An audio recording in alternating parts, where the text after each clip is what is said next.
Quando as pessoas descobrem, por alguma razão, que eu moro aqui na China, eventualmente, no decorrer da minha conversa, do meu contato que eu tiver com essa pessoa, ela vai falar de política comigo, principalmente sobre o comunismo.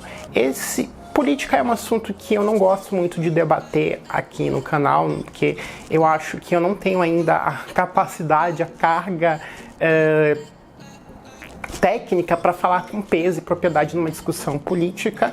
E, segundamente, porque as pessoas estão tão polarizadas e estão tão alienadas nos seus próprios conceitos e elas têm a sua razão, e eu não quero perder meu tempo e energia convencendo a pessoa de que talvez o conceito que ela tenha pode estar um pouco equivocado. Pois bem, voltando ao assunto. Quando as pessoas falam de China comigo, e quando elas entram nesse assunto de política, elas vão falar de comunismo, de ditadura, são coisas que eu ouço muito, inclusive até aqui alguns comentários, seja aqui aqui nesse canal, quanto no meu Facebook ou no meu Instagram.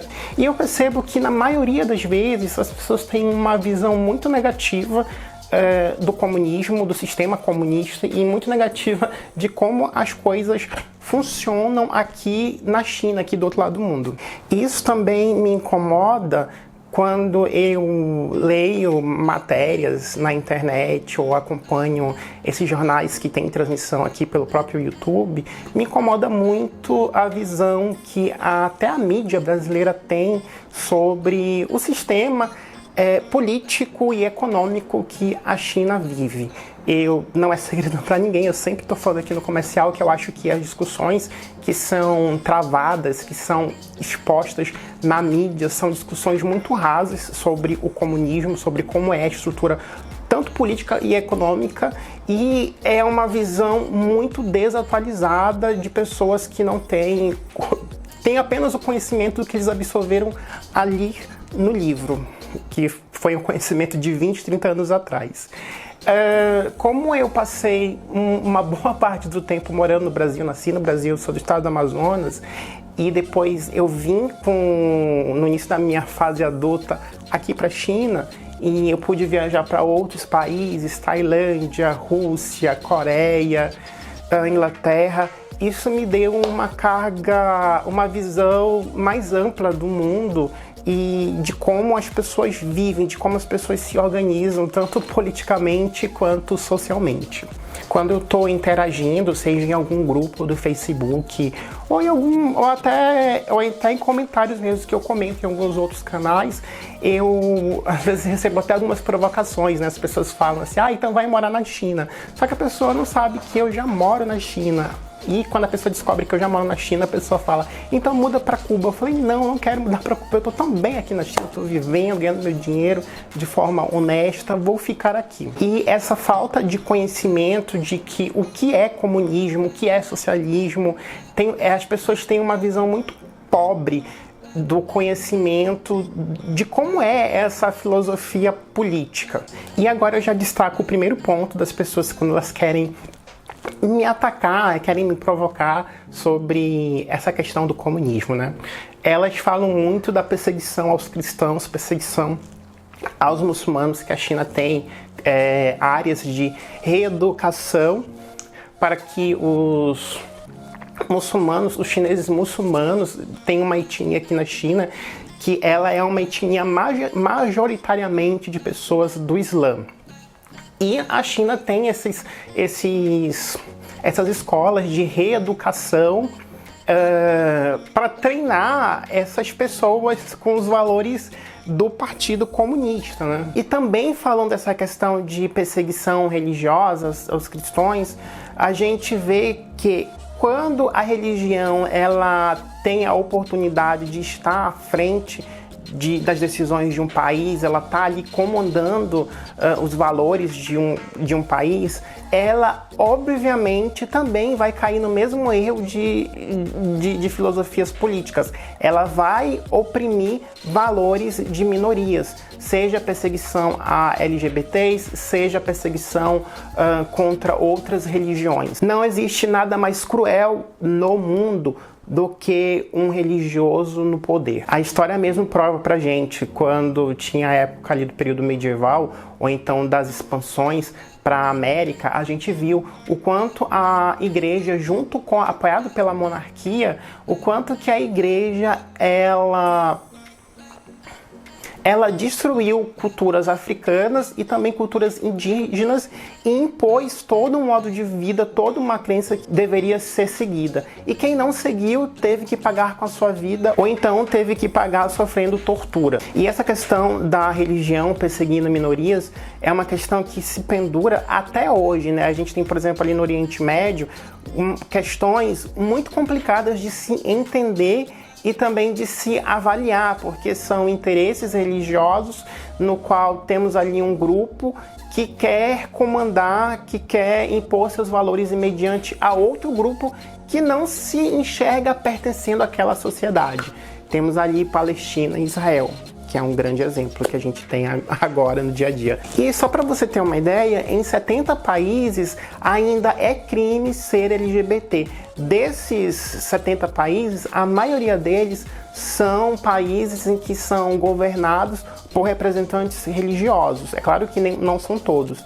E desses 70 países, 11 proíbem que as relações homoafetivas sejam criminalizadas, julgadas com uma pena de morte. Aí agora eu te pergunto, qual é a diferença de uma ideologia política comandar um país e uma ideologia religiosa? Você acha que uma ideologia religiosa ela vai respeitar outras crenças, ela vai respeitar outras identidades? A história mostra pra gente que não. Então você usar esse argumento imputando essa coisa negativa de falta de respeito, de aceitação religiosa, é demonstrar que você não tem a menor noção de ignorância, né? Você não tem a menor noção de como as religiões também fazem coisas erradas até hoje, e também uma falta de visão de mundo. E o mundo é muito grande, e quanto maior for uma sociedade, mais discrepante e mais dividida ela vai ser, porque nem todo mundo vai concordar vão ali conseguir chegar ali no consenso. E quando as pessoas entram nesse quesito, né, da perseguição religiosa aos cristãos, à cultura islâmica, eu lembro delas que a gente tem a nossa maior potência agora no mundo capitalista, democrática, como os Estados Unidos. E os Estados Unidos, desde a época em que houve aqueles atentados terroristas, eles intensificaram a perseguição contra pessoas muçulmanas. Basta usar um véu que a pessoa já é considerada suspeita. Na verdade, só pelo fato de você ser estrangeiro nos Estados Unidos, você já é olhado com uma certa desconfiança, com um certo preconceito. Fora todas as atrocidades que os Estados Unidos fizeram, guerras que foram promovidas, foram custeadas pelo governo dos Estados Unidos. A gente tem, por exemplo, guerras no Vietnã, conflitos ali no Oriente Médio, ocasionados pelo petróleo, o apoio dos Estados Unidos com a questão do Israel e a Palestina. Para você ter ideia, a região da Palestina, ela não aparece mais no Google Maps, né? Eles tiraram a Palestina, que é uma região importante. Imagina você ser de uma cultura e do dia para a noite a sua região ali desaparece e vira território de um outro país. Durante ali, entre o século 20 e 21, a gente teve vários grandes conflitos envolvendo vários países no mundo, né? Primeira Guerra, Segunda Guerra Mundial. E após esses conflitos, ficou evidente que as pessoas tinham que ter condições básicas, mínimas, para que os países pudessem se recuperar. Uma delas era ter um sistema público de saúde que pudesse prover ali pelo menos um mínimo para que as pessoas pudessem viver uma vida de qualidade.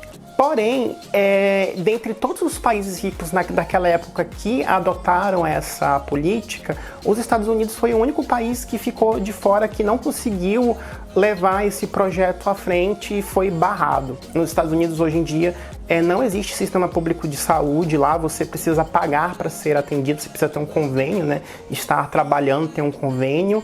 E se você não está trabalhando, você precisa pagar. E quando as pessoas precisam ali de assistência médica, porque elas estão enfrentando um problema complexo de saúde, elas não têm dinheiro para se tratar, né? Porque o tratamento custa muito caro. Então as pessoas, tem gente que acaba gastando o que economizou uma vida inteira em uma conta de hospital. E eu fico imaginando como é que as pessoas que são extremamente contras, apedrejam o comunismo, apedrejam o socialismo, como é que elas conseguem apedrejar um sistema em que elas, em determinado momento, se beneficiaram, né? No Brasil, a gente tem o SUS, Sistema Público de Saúde. Bem ou mal, ele atende a população. Não atende da melhor forma e da forma como deveria, oferecendo o mínimo, mas ali o básico, as pessoas têm acesso, pelo menos, a uma saúde. A gente não, infelizmente, nós não temos nenhum bom exemplo de um país que saiba conciliar interesses religiosos, crenças, com política e economia. São 3 pilares que no mundo eles se batem muito, se chocam, se divergem, né? São coisas que são bastante conflitantes. Esse processo de quem domina e quem é dominado é um processo que nos acompanha desde que os primeiros animais surgiram, né? Antes mesmo do ser humano estar aqui na Terra, já existiam essa cadeia do animal que tinha mais poder e controlava os outros que tinham que seguir as regras ali. Isso é uma coisa normal da sociedade, normal da humanidade. Sempre haverá esse conflito. Enquanto nós tivermos guerra, a gente nunca vai ter paz. Então, esse conceito de paz, de aceitação, ela é um conceito muito utópico, ou seja, que fica muito ali nos livros, um conceito que fica muito no ar, essa ideia. E eu tô trazendo essa questão dos Estados Unidos e da China porque são as duas grandes referências, as duas grandes potências que estão interferindo na humanidade, em todo o planeta Terra, nesse espaço que a gente habita. E o fato de a China ter a sua perseguição com classes minoritárias, seja por questões religiosas, por questões étnicas, e os Estados Unidos também terem problemas seríssimos contra as minorias, seja minorias religiosas, minorias raciais, de cor de pele, de origem, isso evidencia um problema muito comum e grande para essas duas filosofias, né? Que é a questão de que as minorias sempre serão oprimidas. E o que eu quero dizer é que esses conflitos onde a gente tem perseguições a minorias não é uma coisa exclusiva do sistema comunista, não é uma coisa exclusiva da China, e sim é uma coisa que existe em todas as sociedades, principalmente na democracia, onde a gente tem uma tomada de decisão em que a maioria, o que a maioria decide, o que a maioria quer, prevalece em cima da minoria. Ou seja, a minoria, alguém vai sofrer as consequências das decisões que vão ser tomadas. Alguém vai se beneficiar e alguém vai precisar receber a ação tomada por essa decisão. E o segundo ponto, em que as pessoas usam também como provocação contra argumento para ter uma visão negativa da China e do comunismo, é em referente à liberdade de expressão. Porque as pessoas falam, mas aí o governo persegue, você não pode falar o que você quer falar, porque o governo vai lá e pode te censurar, ou pode, sei lá, fazer o que com você. E eu preciso te falar que isso é uma coisa que acontece em todos os sistemas políticos. Nós temos uma falsa sensação de liberdade de expressão. Vou te explicar por que a gente tem uma falsa liberdade de expressão. E para exemplificar o que eu quero tentar dizer com esse argumento, eu vou trazer aqui a minha vivência como uma pessoa que morou lá no Amazonas, nasceu, eu trabalhei como jornalista lá, vivi e vi muitas coisas que eu não pude falar, e eu inclusive até perdi meu emprego por causa disso. O Amazonas, ele é basicamente comandado sempre pelo mesmo grupo que faz ali uma dança da cadeira, né? Ora esse grupo tá na prefeitura, ora esse grupo tá no governo, ora esse grupo tá na esfera federal como deputado ou ministro, e eles ficam ali revezando, fazendo essa troca. E uma coisa muito comum no Amazonas, ou na prefeitura, na cidade, Manaus, é você ter políticos aliados com a imprensa local ou com os veículos de comunicação. quando você é jornalista, quando você entra em um jornal, uma revista, enfim, em alguma empresa de comunicação, você precisa seguir a linha editorial dessa empresa. E por linha editorial dessa empresa, eu digo, entenda-se, quem você pode falar mal e quem você não pode atacar jamais, porque se você atacar, você poderá perder o seu emprego. E nos últimos anos, essa relação dos políticos e da família dos políticos que estavam ali ocupando o cargo público ficou ainda muito mais intrínseca, né, misturada ali com os interesses políticos, com os interesses pessoais e ali os veículos de comunicação. Eu lembro que na época tinha um governador chamado governador Omar Aziz, hoje em dia ele atua como, eu acho que deputado federal, não lembro, mas acho que é deputado federal. Ele era governador do Amazonas, ele ficou por um bom tempo como governador do Amazonas, e a primeira-dama, a esposa dele, era muito ativa em causas sociais e sempre muito amiga da imprensa amazonense, né, dos jornais. Ela sempre aparecia nas colunas sociais. Ela era uma vitrine, um exemplo de mulher. Ela tinha toda aquela imagem projetada. Ela sempre estava ali ajudando os pobres, os necessitados, sempre aparecia nos jornais como uma pessoa que estava ali engajada em projeto. Como todo bom político, o Omar Aziz sofreu o processo de investigação por corrupção, foi um maior escândalo, vocês podem pesquisar aí na internet. E tanto a família dele quanto parentes da mulher dele são ali, ainda até hoje, que estão sendo investigados e com suspeitas de corrupção e dentre outros crimes administrativos. Por essa razão, a esposa dele, a mulher dele, a Nejmi Aziz, ela foi para cadeia 2 vezes.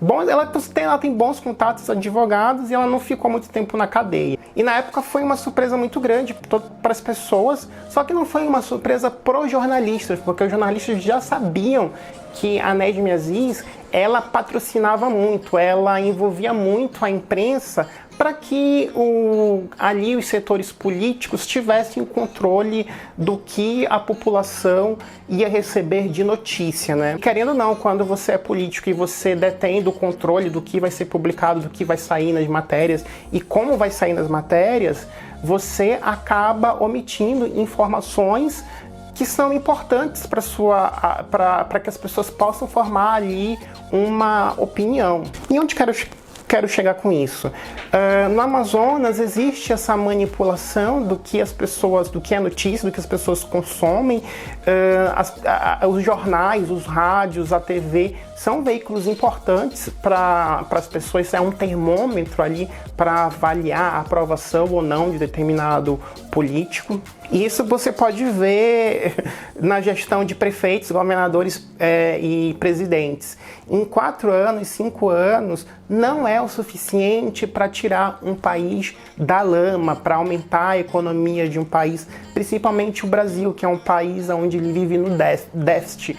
Ele tem mais percas do que lucro. E essas perdas, elas são tanto ocasionadas por mau investimento, mal distribuição dos recursos públicos, e também com corrupção, lavagem de dinheiro. E outro fator que colabora para que o país fique nessa lama é uma falta de política, de lei que realmente coíba a administração pública que roube dinheiro. É preciso deixar claro que quando o político ele rouba dinheiro da educação, do hospital, alguém lá na ponta que realmente precisa desse investimento vai sofrer. Agora a gente tem esse caso que está acontecendo, que a gente está passando, em que a gente elegeu pessoas para trabalhar para nós, para que nos dê as garantias, as bases para que o país continue a funcionar, e era necessário que o país inteiro parasse.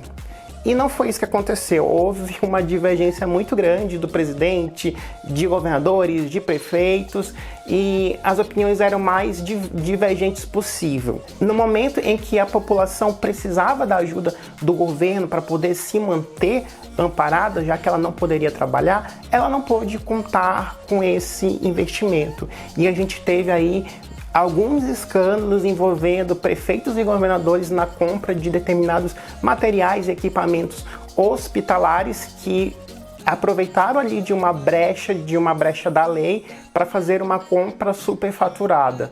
E pessoas estão morrendo porque não têm acesso a esses equipamentos que são tão necessários. Ou então, pessoas estão morrendo porque o hospital que foi prometido ainda está em construção, ou a obra está parada porque falta recurso ou porque está preso ali por um erro do planejamento. O que eu mais vejo são políticos esbarrando nessa questão da falta de planejamento, porque ou o dinheiro acaba ou tem algum entrave ali na lei. Se eu, como gestor de uma empresa, de algum projeto, estou tocando esse projeto, estou implementando esse projeto e porventura acontece alguma falha, seja uma falha na lei, uma falha no orçamento, a culpa ela é estritamente minha, porque eu sou o gestor que deveria estar cuidando do andamento desse projeto. E o que mais me incomoda no Brasil é isso, ver o quanto a incompetência ela é celebrada. Vou aqui citar um exemplo, mais uma vez, Manaus. A gente tem um dos candidatos à prefeitura, o Alfredo Nascimento, que era na época, já foi ministro na época da presidente Dilma, e ele era ministro do transporte. E ele se envolveu num escândalo de corrupção muito medronho e esquisito. Inclusive, um dos projetos que ele tinha na época era construir ali a BR que ia interligar várias cidades do norte com o restante do Brasil. E infelizmente esse projeto ele nunca foi concluído porque, segundo ele, esbarrou na falta de alguns entraves ambientais que ele não conhecia. Então, como é que você, sendo gestor de algum órgão, estando à frente de determinado projeto, projeta uma coisa sem ter o conhecimento básico de erros que poderiam acontecer? Isso é um erro inadmissível. E não muito comum acontecem assassinatos em que políticos são acusados de terem contratado pessoas para que pessoas que poderiam delatar eles desaparecessem. Então as pessoas acabam morrendo, sumindo. Até na Netflix tem um documentário sobre os irmãos Coragem. Assiste lá que você vai entender essa história. E a gente vê como é uma sociedade no qual está tudo muito interligado e tudo muito manipulado. Você achar que você vai poder se rebelar contra esse sistema e expor determinadas coisas ruins sobre o governo é um risco muito grande, tanto profissional, no caso, se um jornalista decidir fazer isso, ele vai comprar briga com pessoas muito grandes, e se ele não tiver bons contatos e se não tiver relevância no cenário, ele provavelmente vai cair, não vai conseguir trabalho ali na região, vai ser mal falado e até um certo risco de vida, né, contra atentado, né, que ele pode supostamente ser alvo de um assalto ou de um acidente, a gente nunca sabe. O comunismo, de fato, ele nunca existiu. Ele é apenas uma ideia, é apenas uma filosofia. Quando Karl Marx começou a escrever o que hoje a gente tem essa ideia do comunismo, ele imaginava que a sociedade capitalista ela ia transicionar para um modelo chamado socialista, que é o modelo que muitos países tentaram implementar e que não deu certo. E falar de socialismo, falar de comunismo é irritar muita gente e as pessoas ficam irritadas sem saber o porquê. Eu vou citar para você. Se você hoje pode usufruir de uma educação pública, um sistema público de saúde, você ficar doente, você poder ter acesso a uma saúde, mesmo que precária, que isso já é uma outra história, e também ter direito ao seu ir e vir, a locomoção, transporte público, isso tudo são estruturas que surgiram do socialismo. E enquanto algumas pessoas perdem seu tempo criticando e endemonizando a China, o sistema socialista, o sistema comunista, eu quero te lembrar que se a gente pegar os Estados Unidos, das 50 maiores ditaduras que existem no mundo, os Estados Unidos, ele apoia 74% dessas 50 maiores ditaduras do mundo. E eles apoiam como? Através da venda de armas ou de tecnologia ou de treinamento de militares. A gente começou a chover, então vai ter um barulho aí de chuva. E esses dados não é nenhuma teoria da conspiração, são dados públicos que são divulgados pelo próprio governo dos Estados Unidos. É divulgado ali de uma forma não muito pública, né? Tipo, não se tem muitos holofortes em relação a isso, porque essa questão de venda de tecnologia armamentista, ela ainda não tem foco muito grande ainda na mídia. Eu vou deixar todos esses dados, esses estudos aqui, essas fontes, aqui na descrição do vídeo. Inclusive, vale lembrar também que durante o período em que a América do Sul, vários países da América do Sul viveram períodos ali de ditadura, de opressão política, os Estados Unidos, eles apoiaram essas ditaduras, indo de contra os valores que eles tanto pregam, que é a democracia, que é o livre pensamento, o livre capital. E, inclusive, os 20 anos que o Brasil teve de ditadura através das mãos dos militares, também houve apoio diretamente dos Estados Unidos. Tem aí documentos relacionados da CIA em que eles apoiavam, né, vendendo tanto informações quanto armas para o Brasil também. E temos que lembrar também que estamos falando de um país que tem um péssimo histórico de atentados contra a humanidade, de jogar bombas que dizimaram 2 cidades no Japão, lançaram mísseis que destruíram cidades no Oriente Médio, teve a guerra do Vietnã, teve a guerra entre as Coreias. Muita coisa os Estados Unidos influenciam no mundo através da venda de armas e de tecnologia. Se você me perguntar, Edvan, você gosta do sistema político na China? Eu vou dizer para você que eu simpatizo.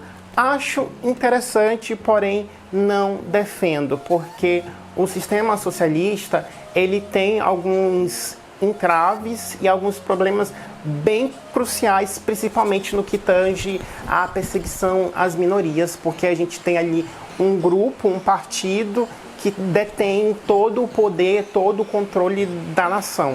A minha opinião aqui, morando há 8 anos, é que eu vejo muitas coisas interessantes, muitas coisas que podem ser aproveitadas, e eu vejo os pontos positivos do sistema socialista. Mas eu também não fico 100% a favor da democracia e nem do capitalismo, porque o capitalismo é aquela coisa, a gente vale aquilo que a gente produz, e se eu não estiver bem, se eu não puder produzir, eu não sobrevivo nesse mercado.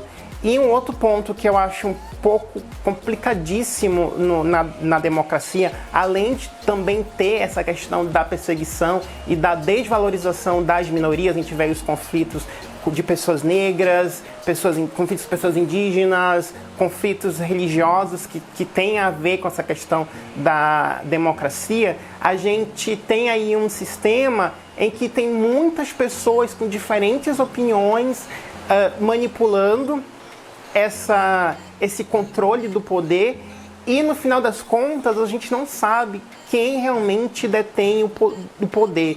Fica uma coisa ali subentendida, que a gente não sabe o que de fato está acontecendo por baixo dos panos. Agora você está entendendo por que eu não falo de política? Porque a minha opinião, ela meio que tipo, apesar de eu gostar do sistema político aqui da China, eu não consigo apoiar totalmente porque eu vejo os lados negativos. Mas também eu não consigo ser 100% feliz com esse sistema democrático, porque a democracia, ela só funciona para quem está no poder à frente, né? Quem está aqui no topo. Porque quem forma a base desse sistema, ele é realmente prejudicado. Ele não ajuda quem está ali, quem mantém vivo esse sistema, né, que são as pessoas que pagam os impostos, que contribuem com o crescimento do país. Eu não vejo essa contribuição que as pessoas dão para a máquina do Estado, do governo, voltando em benefício para as pessoas. Então, eu também não consigo ficar 100% ao lado da democracia por causa disso. É esse o meu comentário, gente. Agora, beijo pra você, deixa o comentário e podem se matar aqui nos comentários. Tchau, tchau.